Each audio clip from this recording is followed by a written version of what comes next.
Salam, selamat bertemu kembali dalam renungan kita hari ini, hari Sabtu, tanggal 9 Agustus tahun 2025. Damai sejahtera Allah yang melampaui segala akal akan memelihara hati dan pikiran kita dalam Kristus Yesus. Amin. Renungan pada hari ini terdapat di dalam kitab Perjanjian Lama dari Yesaya pasal 1 ayat yang kedua hingga yang ke-9 dengan perikop pengaduan tentang bangsa yang tidak setia itu. Yang demikian bunyinya, "Dengarlah hai langit dan perhatikanlah hai bumi, sebab Tuhan berfirman, Aku membesarkan anak-anak dan mengasuhnya, tetapi mereka memberontak terhadap Aku. Lembu mengenal pemiliknya, tetapi Israel tidak. Keledai mengenal palungan yang disediakan tuannya, tetapi umatku tidak memahaminya.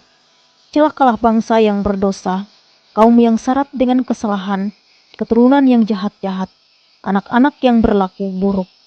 Mereka meninggalkan Tuhan, menista yang Maha Kudus, Allah Israel, dan berpaling membelakangi Dia. Di mana kamu mau dipukul lagi, kamu yang bertambah murtad? Seluruh kepala sakit dan seluruh hati lemah lesu. Dari telapak kaki sampai kepala, tidak ada yang sehat.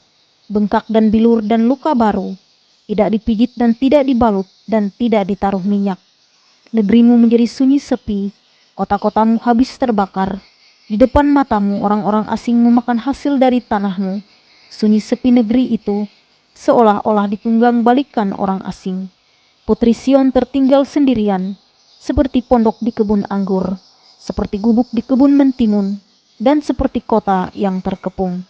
Seandainya Tuhan semesta alam tidak meninggalkan pada kita sedikit orang yang terlepas, kita sudah menjadi seperti Sodom dan sama seperti Gomora." Ibu bapak saudara yang diberkati dan dikasihi oleh Tuhan, bayangkan jika ibu bapak atau saudara adalah seorang anak atau sebagai orang tua yang membesarkan anak sejak kecil, atau kita yang dibesarkan sejak kecil.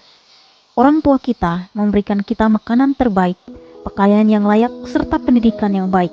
Begitu pula sebaliknya, jika kita adalah orang tua, maka kita juga memberikan makanan, pakaian, serta pendidikan yang terbaik bagi anak-anak kita. Tetapi setelah dewasa, anak-anak kita atau kita setelah mereka menjadi dewasa, kemudian anak-anak itu kemudian pergi meninggalkan kita, tidak mau mengenal kita, atau bahkan melupakan semua kebaikan yang sudah kita berikan. Pertanyaan, bagaimana perasaan, hati, ibu, bapak, atau saudara sebagai orang tua, atau apabila ibu bapak saudara menjadi seorang anak? Apa yang dirasakan oleh orang tua ketika melihat ibu bapak saudara sebagai anak yang ternyata melupakan kebaikan yang diberikan oleh mereka? Apakah akan ada rasa kecewa, hancur, ataupun sedih di dalam hati? Ibu bapak saudara yang diberkati, Yesaya pasal 1 ayat yang kedua hingga yang ke-9 ini adalah gambaran tentang hati Tuhan ketika kita sebagai anak-anaknya atau umat yang dikasihinya ternyata melupakan segala kebaikan dan anugerah yang telah Ia lakukan bagi kita. Pasal ini berisi tentang kemarahan Tuhan terhadap bangsa yang melupakan kebaikannya, meskipun sebenarnya mereka telah berkali-kali menerima kasih dan pemeliharaan Tuhan setiap hari.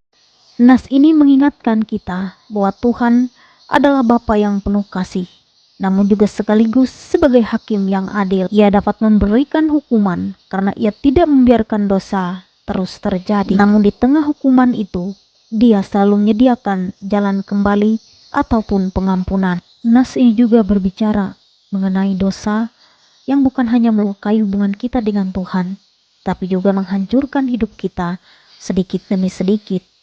Tuhan menggambarkan umatnya seperti tubuh yang penuh luka, tidak ada yang sehat. Namun di balik teguran yang keras itu, Tuhan menunjukkan kasih-Nya. Ia tidak ingin membiarkan umatnya binasa seperti Sodom dan Gomora.